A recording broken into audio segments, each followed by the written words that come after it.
మళ్ళా మీరు 2029లో ఈ ప్రభుత్వాన్ని అధికారం ఎక్కించాల్సినటువంటి బాధ్యత మహిళలపైనే ఉంది కాబట్టి ఖచ్చితంగా మహిళలకు పెద్దపీట వేసే బాధ్యత చంద్రబాబు నాయుడు గారి మహాకూటమి ప్రభుత్వాన్ని అని చెప్పేసి తెలియజేస్తూ ఖచ్చితంగా రాబోయే రోజుల్లో మీకు మంచి శుభవార్త ఉంటుంది. ఖచ్చితంగా అదే అదే మహిళా దినోత్సవం రోజు మాకు ఏదో చెప్తారని అనుకుంటున్నారు. నాకు అర్థమైందమ్మా.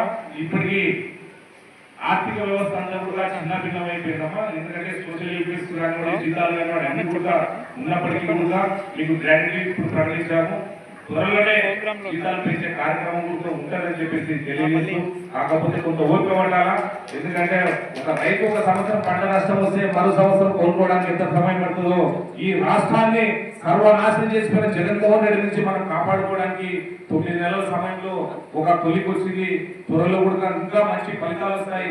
అలాగే మన రైతాంగానికి అందరికీ కూడా మే మాసంలోనే అన్నదాత సుఖీభావ పొందని కూడా 25,000 రూపాయలు 3 విడతలు ఇచ్చే కార్యక్రమాన్ని కూడా మన ప్రభుత్వం శ్రీకారం చుడుతుందని చెప్పేసి తెలియజేస్తూ, అలాగే ఈరోజు మరి మహిళలందరూ కూడా ఒకే చాట కూర్చొని లేవకుండా నాకు నిన్న చాలా వరకు అందరూ ఏమనుకున్నారంటే మేము కర్నూలు పోతున్నాం సార్, కర్నూలుకి రావాలని చెప్పేసి ఫోన్ చేసినారు. ఈవెన్ మేడం గారు కూడా కలెక్టర్ మేడం గారు కూడా మెసేజ్ పెట్టారు. సరే రైట్ అనుకున్నాం. చూసిన 9 వరకు చూసిన. సరే ఇక్కడ మహిళా కమిషనర్ ఉంది అనుకొని ఒక ఎక్స్పెక్టేషన్ చేసాను. సరే మహిళలు కొంతమంది ఉన్నారు, మెగ్మా వాళ్ళు ఉన్నారు అనుకున్నా, డిఆర్డిఏ వాళ్ళు ఏమన్నా ఫోన్ చేస్తారని అన్నీ చూసిన. సరే ఏదేమైనప్పటికీ నిన్న 2:30-3కు నేను పిక్చర్కి వచ్చిన.